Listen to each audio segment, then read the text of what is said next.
የበረራ ቁጥር AF723 አውሮፕላን ከውባ ፓሪስ ወደ ዋጋዱጉ ሊበር ሰዓታት ብቻ ቀርተውታል። አውሮፕላኑ በተሳፋሪዎች ተጨናንቋል። የ15 ዓመታት የበረራ ልምድ ያላት አንጋፋው የበረራ አስተናጋጅ ሶፊ ሌሜር የመጨረሻ ዝግጅቷን አጠናቃለች።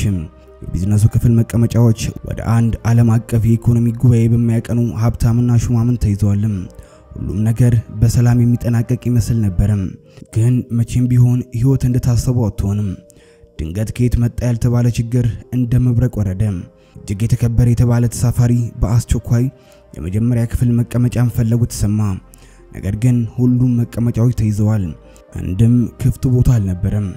አየር መንገዱ ይህንን እጅግ አስፈላጊ ሰው ያለ መቀመጫ ላይ ያስቀረው አይችልም። ለሶፊ የዛሬው በረራ ከተለመደው የተለየ እውነተኛ ፈተናዋ የሚጀምርበት እንደሆነ ልቧ ነግሯታል። ይህ ያልታሰበ እንግዳና የመቀመጫ አጡት ከጀርባው ምን ሚስጥር ይመጣ ይሆን? የሶፊ እውነተኛ መከራ ገና ሊጀምር ነው። ህይወቷና አመለካከቷን የሚቀይር ገጠመኝ እንደሚጠብቃት ፈጽሞ አልገመተችም ነበር። የበረራ ዋና አብራሪ ድምጽ በድንገት በኢንተርኮም አስተጋባ። ሶፊ አስቸኳይ ጉዳይ ገጥሞናል። የድምጹ ቃና የሁኔታውን አሳሳቢነት ያመለክታል። ሚስተር ደማሪ የግሎቤክስ ኢንዱስትሪዎች ምክትል ፕሬዝዳንት እዚህ አውሮፕላን ውስጥ ይገኛሉ። የመጀመሪያ ክፍል መቀመጫ የግድ ያስፈልገዋል። ባክሽ ብልሃትሽን ተጠቅመሽ ከመጀመሪያ ክፍል ከተቀመጡ ተሳፋሪዎች አንዱን በበቂ ካሳ ሳምነሽ ወደ ኢኮኖሚ ክፍል እንዲዛወር ማድረግ ትችያለሽ የሚል ጥያቄ ነበር ካፒቴኑ የጠየቀው። የሶፊ ልብ ለቅጽበት ቆመ። እንዲህ አይነት ሁኔታዎች፣ እንዲህ አይነት ያልተጠበቁ ጥያቄዎች ሁሌም ቢሆን በረራውን በውጥረት ያናውጡታል። የመጀመሪያውን ክፍል በአይኗ ቃኘችም። እያንዳንዱ ፊት፣ እያንዳንዱ እንቅስቃሴ በውስጧ ጥያቄ ይፈጥራል። ሁሉም ተሳፋሪዎች በውድ አንጸባራቂ ልብሶቻቸው በያዟቸው ዘመናዊ ላፕቶፖችና ሰነዶች እኔ አስፈላጊ ሰው ነኝ የሚሉ ይመስላሉ። አንዳንዶቹ በስልካቸው በለሆሳስ እያወሩ፣ ሌሎች ደግሞ መጽሔቶችን በንቃት ያገላብጣሉ። የትኛው ተሳፋሪ ነው ቦታውን በቀላሉ የሚለቅ? የትኛው ነው ለገንዘብ ካሳ ሲባል ክብሩን ዝቅ የሚያደርግ? ሶፊ በሐሳብ ተዋጠችም። ድንገት ግን አይኖቿ በአንድ ሰው ላይ ያረፈ። በቀላል ልብስ ከሌሎቹ ተሳፋሪዎች ግርግርቆ ጥግ ላይ በተቀመጠ መጽሐፍ ያነበበ ባለ አንድ ጥቁር ሰው ላይ ከሌሎቹ በሺዎች የሚቆጠር ዶላር በሚያወጡ ልብሶች ከተንቆጠቆጡ ተሳፋሪዎች አንጻር ሲታይ ይህ ሰው ብዙም አስፈላጊ ያልሆነ በቀላሉ ሊታለፍ የሚችል ለጥያቄዋ አውሊል የሚችል ሰው መስሎ ታያትም። የኛው ሰውዬ ሳይስማማ አይቀርም ስትል በውስጧ አሰበችም። በሙያዊ ፈገግታ የተካነችበትን ፈገግታዋን ለግሳ ወደ ሰውየው ተጠጋችም። ያንዳንዱ እርምጃዋ በውስጧ ካለው ጥርጣሬ ጋር እየታገለም ሁኔታውን በትህትና ነገር ግን በውስጧ ባለው የሥራ ግዴታ ቁርጠኝነት አስረዳችው። ይቅርታ ጌታዬ አለች ድምጿን በተቻለ መጠን አለዝባ። አንድ ቅድሚያ የሚሰጠው እጅግ አስፈላጊ ተሳፋሪ ያለና እሱ ወደ ኢኮኖሚ ክፍል ቢዛወሩልን አየር መንገዳችን ላደረጉት ትብብር ተገቢውን ካሳ እንዲሁም ለሌላ ጊዜ ለሚያደርጉት ጉዞ የሚሆን ቫውቸር በደስታ ያበረክትሎታል። ሰውየው ከሚያነበው መጽሐፍ ቀና አለ። አይኖቹ በጥልቅ በሚገርም እርጋታ ተሞልተዋል። ልክ ጸጥ እንዳለ ውቅያኖስም የሶፊን አይኖች ተመለከቱ። ለቅጽበት ሶፊ በዛ እርጋታ ውስጥ ልትመሰጥ የደረሰች መሰላትም። እዚህ መቀመጤ ችግር ፈጥሯል ሲል ጠይቃት። የፈረንሳይኛ አነጋገሩ ልክ እንደተወላጅ እንከን የለሽ ፍጹም ነበር። ቀለል ያለ ጣፋጭ የቡርኪና ፋሶ ለዛ ነበረው። ያለዛ ለንግግሩ ውበት እንጂ ግርታን አይፈጥርም። የሶፊ ልብ ባልታወቀ ስሜት ሲመታ ተሰማት። ይህ ሰው ማን ነው ስትል በውስጧ አሰበችም። የሰውየው የተረጋጋ ጥያቄ የሶፊን ውስጣዊ ብስጭት ለቅጽበት ቀሰቀሰው። ችግር አይደለም ጌታዬ አለች። ድምጿ ውስጥ መጠነኛ የትዕግስት ማጣ ስሜት እየታየ ነገር ግን ይሄኛው ተሳፋሪ እርሶም እንደሚረዱት ቅድሚያ ሊሰጠው ይገባል። የአየር መንገዳችን ደንብ ነው። ቃላቶቿ ከበድ ያሉ ሁኔታው የማያሻማ ለማድረግ ታሰቡ ይመስላሉ። ሰውየው ያለምንም ማመንታት ያለምንም የብስጭት ምልክት እሺ ምንም ችግር የለም መቀመጫዬን በደስታ ቀይራለሁ አለና በእርጋታ ከመቀመጫው ተነሳ። እቃዎቹን ያችን አሮጌ የምትመስል ግን ውበት ያላትን የቆዳ ቦርሳውን መጽሐፉን በጥንቃቄ ሰበሰበ። ካሳ እንደማይፈልግ ምንም አይነት ተጨማሪ ነገር እንደማያስፈልገው በፈገግታ ነገራትም። ትንሽ ሻይ ብቻ ከቀረባችሁልኝ ከበቂ በላይ ነው በማለት መለሰላትም። ሶፊ አይኖቿን ማመን አቃታት። እንዴት በቀላሉ እንዴት ያለ ምንም ማመንታት በጣም ተገረመችም። ነገር ግን ውስጧን ትልቅ እፎይታ ተሰማት። ቢያንስ ይቺ ውጥረት የሞላባት ደቂቃ አለፈችም። ተሳፋሪዎች ዝርዝር ላይ ስሙን በድጋሚ አየች። ሚስተር ትራውሬ።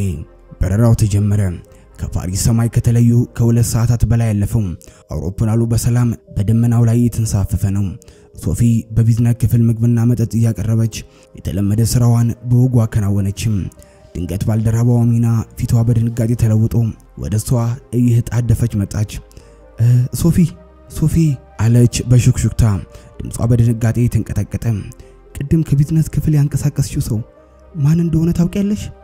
የአሚና አይኖች ከወትሮ በተለየ መልኩ በፍርሃትና በድንጋጤ ፈጠው ነበር። ሶፊ ግራ በመጋባት የያዘችውን ሻምፓኝ ጠርሙስ ልትጥለው ምንም አልቀራትም። ሚስተር ትራውሬ የተባለ ሰው ነው። ምን ተፈጠረ አሚና? ለምንድነው እንዲህ ደነገጥሽው? በማለት በጭንቀት ጠየቀቻት። የአሚና ቀጣይ ቃል ግን የሶፊን ደም ስሮች የሚያቀዘቅዝ ልቧ ከደረቷ ውስጥ ዘላ ልትወጣ የደረሰች እስኪመስላት ድረስ የሚያስደነግጥ ነበር። ያ ያስነሳሽው ሰው እኮ የቡርኪና ፋሶ ፕሬዝዳንት ክቡር ኢብራሂም ትራውሬ ነው። የአሚና አይኖች የድንጋጤን ባላውጡ ምንም አልቀራቸውም። አንዳንዴ እንዲህ በሚስጥርና በትህትና ይጎዛሉ። አሁን የካፒቴኑ ቢሮ ከዋጋዱጉ አየር መቆጣጠሪያ አስቸኳይ መልእክት ደርሶታል። የሀገሪቱ ልዑክ ቡድን ክቡር ፕሬዝዳንቱን ለመቀበል ዝግጅት እያደረገ መሆኑን አሳውቀዋል። ሶፊ የያዘችው ትሪ ከእጇ ሊወድቅ ዳዳው። እግሮቿ ተብረከረኩ። መላ ሰውነቷ በፍርሃት ላብ ተጠመቀ። በቅጽበት የአውሮፕላን ውስጥ ጫጫታ፣ የተሳፋሪዎች ሳቅና ወሬ፣ ሁሉም ነገር ጸጥ አለባት። ጆሮዎቿ የራሷን የልብ ምት ብቻ ይሰሙ ጀመረ። የአፍረት ማዕበል በሶፊ ላይ እንደ ከባድ ሸክም ተጫናትም። ጉንጮቿ በአፍረት ሲለቁ መላ ሰውነቷ ሲርድ ተሰማት። የሀገር መሪን በልብሱና በቀላልነቱ ብቻ መዝናለች። ምን አይነት ሞኝ ነኝ! እንዴትስ ያለ ግዴለሽነት ነው ስትል በውስጧ ደጋግማ አኩተመተመችም።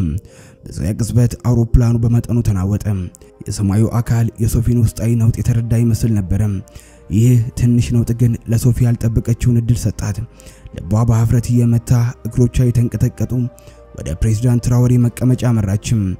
ያንዳንዱ እርምጃዋ በፍም ላይ እንደሚራመድ ሰው ከባድና ህመም የተሞላበት ነበር። ፕሬዝዳንት ትራውሬ ሶፊ ከፊታቸው ስትቆም ቀና ብለው በተለመደው እርጋታቸው ተመለከቷት። ሶፊ ድምጿን ለማውጣት ታገለችም። ቃላቶቹ ከጉሮሮዋ ሊወጡ አልቻሉም። በመጨረሻ ግን ክቡር ፕሬዝዳንት አለች፣ ድምጿ የተንቀጠቀጠ። የአፍረት እንባ በአይኖቿ እየሞላ ለተፈጠረው ነገር፣ ቅድም ላደረኩት ነገር ከልቤ ይቅርታ ጠይቃለሁ። ትልቅ ስህተት ነው የሰራሁት። እባክዎ ይቅር ይበሉኝ።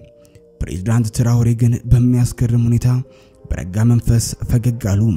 ያ ፈገግታ ልክ እንደ ፀሐይ ብርሃን ሶፊን የደነገጠ ልብ ለቅጽበት አሞቀው። ስራሽን ነበር የምትሰሪው፣ ምንም አይደለም። ሁላችንም የሰው ልጆች እንደመሆናችን እንሳሳታለን። ማንም ከስህተት የጸዳ አይደለም። ዋናው ነገር ከስህተታችን መማርና ላለመድገም መጣር ነው። ይህንን በማለት አይኖቻቸውን ከመስኮቱ ወደ ውጭ ያመለከቱ። በዚያ ላይ ያለው እይታ እጅግ በጣም ያምራል፣ ተመልከች። ሶፊን በመስኮት ስትመለከት ጀንበር ስትጠልቅ ሰማዩ በብርቱካናማ ወርቃማና በሐምራዊ ቀለማት ተሸበረቀ። ልብን የሚሰርቅ አስደናቂ ትዕይንት አየችም። ለቅጽበት የውስጧን ጭንቀት ረስታ በዚያው ውበት ተመሰጠች። አውሮፕላኑ ዋጋዱጉ ሊያርፍ ሲቃረብ ሶፊ በድጋሚ ወደ ፕሬዝዳንቱ ቀርባ በሙሉ ልቧ ይቅርታ ጠየቀችም። ክቡር ፕሬዝዳንት፣ ያደረኩት ነገር አሁንም ቢሆን ትክክል እንዳልሆነ ይሰማኛል። እባክዎ። ቃላቶቿ እንደገና ሊሰበሩ ደረሱ። ፕሬዝዳንት ትራውሬ መጽሐፋቸውን ዘግተው በጥሞና አይን ተመለከቷት። ለምን መቀመጫ ለመቀየር? ያለምንም ተቃውሞ፣ ያለምንም ጥያቄ በፈቃደኝነት እንደተስማማው ታውቂያለሽ በማለት መለሱላት። ድምጻቸው ውስጥ ጥልቅ የሆነ የህይወት ጥበብ ተንጸባረቀ። ሶፊ ግራ በመጋባት በዝምታ ራሷን ነቀነቀችም። ይህ መቀመጫ፣ ይህ ደረጃ፣ ይህ ማዕረግ አሏት እጃቸውን በአየር ላይ ያወዛወዙ። ሁሉም የውሸት ጊዜያዊ ማዕረግ ምልክቶች ናቸው። እውነተኛው ነገር፣ ዘላቂ ነገር ሰዎችን እንዴት እንደምንይዝና ለራሳችን እሴቶች፣ ለሰባዊነቶቻችን ምን ያህል ታማኝ እንደሆንን ነው። እውነተኛ መሪነት፣ እውነተኛ ታላቅነት ለመታየትና ለመደነቅ ብርሃን አያስፈልገውም፣ በራሱ ይፈነጥቃል። የፕሬዝዳንት ትራውሬ ጥበብ ቃላት በሶፊ ልብ ውስጥ እንደ ጣፋጭ ዜማ አስተጋቡ። ዋጋዱጉ አውሮፕላን ማረፊያ ደርሰው የአውሮፕላኑ በር ሲከፈት ሶፊ የጠበቀችው አይነት ግርግርና የደህንነት ሰራተኞች ሩጫ አልታየም። ይልቁንም ፕሬዝዳንቱን ለመቀበል የመጣው መጠነኛ ቁጥር ያለው የተረጋጋና በዝምታ የተሞላ ልዑካን ቡድን ብቻ ነበር። ምንም አይነት ቀይ ምንጣፍ፣ ምንም አይነት የተጋነነ አቀባበል፣ ምንም አይነት የካሜራ ብልጭታዎች ሩጫም አልነበረም። ሰውየው ያበራ ላይ በቀላል ልብሱ ተቀምጦ የነበረው ሰው በታላቅ የባህሪ ልዕልናና በትህትና ያለምንም ታይታ ስሜት በልኡካኑ ሲከበብና ሲራመድ ሶፊ በግርም ተመለከተችም። ይህ እውነተኛ ክብር፣ ይህ ከልብ የመነጨ አክብሮት ከማንኛውም ውጫዊ ዝግጅት በላይ የላቀ መሆኑን በዚያ ቅጽበት ተገነዘበችም።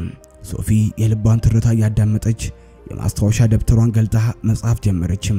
ቃላቶች ከውስጧ እንደ ጅረት ይፈሱ ነበር። ዛሬ አንድ ፕሬዝዳንት አሳፈርኩ። እኔም የትህትናን ጥልቅ ትምህርት ከርሳቸው ተማርኩ። ውጫዊ እይታ ምን ያህል አሳሳችና አታላይ ሊሆን እንደሚችል በገዛይኔ አየው።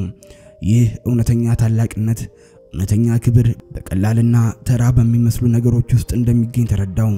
ከአሁን በኋላ ልብስን፣ ማዕረግንና የሰዎችን ውጫዊ ገጽታ አልፌ የውስጣቸውን እውነተኛ ዋጋ፣ የነፍሳቸውን ጥልቀት ለማየት በሙሉ ልቤ ሞክራለሁ።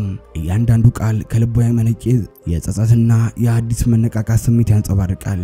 ከወራት በኋላ ሶፊ ፓሪስ በሚገኘው አየር መንገድ ቢሮ ውስጥ ተቀምጣ ሳለ አንድ ያልተጠበቀ ደብዳቤ ከፖስታ ቤት ደረሳት። የላኪው አድራሻ ቡርኪና ፋሶ። ልቧ በፍርሃትና በጉምጉምታ ተመታ። ደብዳቤውን ስትከፍተው በፈረንሳይ አየር መንገድና በቡርኪና ፋሶ መንግስት መካከል በሚደረግ የባህል ልውውጥ ፕሮግራም ላይ እንድትሳተፍ የቀረበላት ይፋዊ ጥሪ ነበር። ነገር ግን ከደብዳቤው ግርጌ በቀጭንና በሚያምር የእጅ ጽሑፍ የተጻፈች ልቧን በሙቀት የሞላች አጭር ማስታወሻ አገኘችም። እውነተኛ ግንኙነቶችና ገጠመኞች ይለውጡናል። ወደ ውቢቷ ቡርኪና ፋሶ እንኳን በደህና መጣሽ ኢብራሂም ትራኦሬ። የሶፊ አይኖች በእንባ ተሞሉ። ያ የሀፍረትና የድንጋጤ ቅጽበት፣ ያ በደመና ላይ የተማረችው የትህትና ትምህርት አሁን ላይ ፍሬ አፍርቶ ላላሰበችው አዲስ የህይወት ምዕራፍ በር ከፍቶላታል። የፕሬዝዳንቱ ቃላት እውነተኛ መሪነት ለመታየት ብርሃን አያስፈልገውም ያሉት በውስጧ እንደገና አስተጋቡ። አሁን የሶፊያ አመለካከት ለውጥ ሙሉ ነበር። ያ በረራ፣ ያ ገጠመኝ፣ ያ ሰው የማትረሳው ህይወቷን የቀየረ የዘላለም ትዝታ ሆኖ በውስጧ ታትሞ ቀረ። እውነተኛ ሀብት በንዋይ ሳይሆን በመንፈስ ልዕልና በሰው ላይ ክብር ላይ የተመሰረተ መሆኑን በጥልቀት ተገንዝባለች። ሶፊ ወደ ቡርኪና ፋሶ ያደረገችው ጉዞ ከአንድ ተራ የባህል ልውውጥ ፕሮግራም የዘለለ የህይወት ዘመን ተሞክሮ ሆነላት።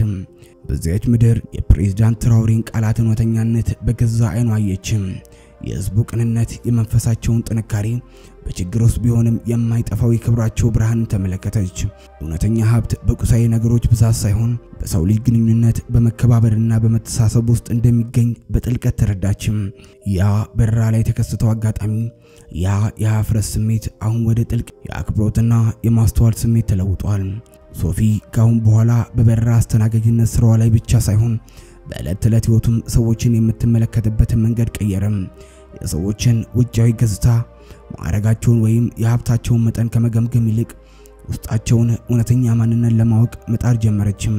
እያንዳንዱ ሰው ምን ያህል ተራ ቢመስልም የራሱ የሆነ ታሪክ፣ የራሱ የሆነ ውበትና የራሱ የሆነ ክብር እንዳለው ተገነዘበች። ያ በደመና ላይ የተጀመረው የትህትና ትምህርት በልቧ ውስጥ እንደ ጠንካራ ዛፍ ስር ሰዶ የህይወት መመሪያ ሆነ። የፕሬዝዳንት ኢብራሂም ትራኦሬ ቀላልነት፣ የቃላቶቻቸው ጥበብ የሶፊን ህይወት ለዘመናት ለወጠው። አንድ አጋጣሚ፣ አንድ ሰው፣ አንድ ያልተጠበቀ ገጠመኝ እንዴት ህይወትን ከስር መሰረቱ ሊቀየር እንደሚችል ሶፊ ህያው ምስክር ሆነችም። ያ የበረራ ቁጥር ኤኤፍ 723 ከፓሪስ ወደ ዋጋዱጉ የተደረገ ጉዞ ለሶፊ ከቦታ ወደ ቦታ መሸጋገሪያ ብቻ ሳይሆን ከድንቁርና ወደ ማስተዋል፣ ከውጫዊ እይታ ወደ ውስጣዊ ጥልቀት የተደረገ መንፈሳዊ ጉዞም ነበርም። ይህ ታሪክ የውጫዊ ገጽታ ምን ያህል አሳሳችና አታላይ ሊሆን እንደሚችል፣ እውነተኛ የሰው ልጅ ዋጋ በልብሱ ወይም በሹመቱ ሳይሆን በውስጣዊ ማንነቱ፣ በትህትናው፣ በክብሩ እንደሚለካ በድጋሚ ያስገነዝባል። አንድ ያልታሰበ የይቅርታ ጥያቄ፣ አንድ የትህትና መግለጫ እንዴት የጥላቻና የንቀትን ግድግዳ ፍርሶ የመከባበርና የመግባባት ድልድይ እንደሚገነባ ያሳያል። ሁላችንም በህይወት ጉዟችን በአንድ ወቅት በውጫዊ ገጽታ የመፍረድ፣ በውጫዊ እይታ የመታለል ስህተት ልንሰራ እንችላለን። ዋናው ነገር ግን ከስህተታችን መማር ነው። ልባችንን ለትምህርትና ለለውጥ ክፍት ማድረግ እና የሰዎችን እውነተኛ ዋጋ ከውጫዊ ገጽታቸው በስተጀርባ መፈለግ ነው። የሶፊ ታሪክ ለእያንዳንዳችን ይህንን የህይወት ጥልቅ እውነትን ያስተውለናል። በደመና ላይ የተገኘው ይህ የህይወት ዋጋ ሁላችን በልባችን ልንይዘው የሚገባ ውድ ስንቅ ነው። እናንተስ ከዚህ ልብ አንጠልጣይና አስተማሪ ታሪክ ምን ትምህርት ወሰዳችሁ?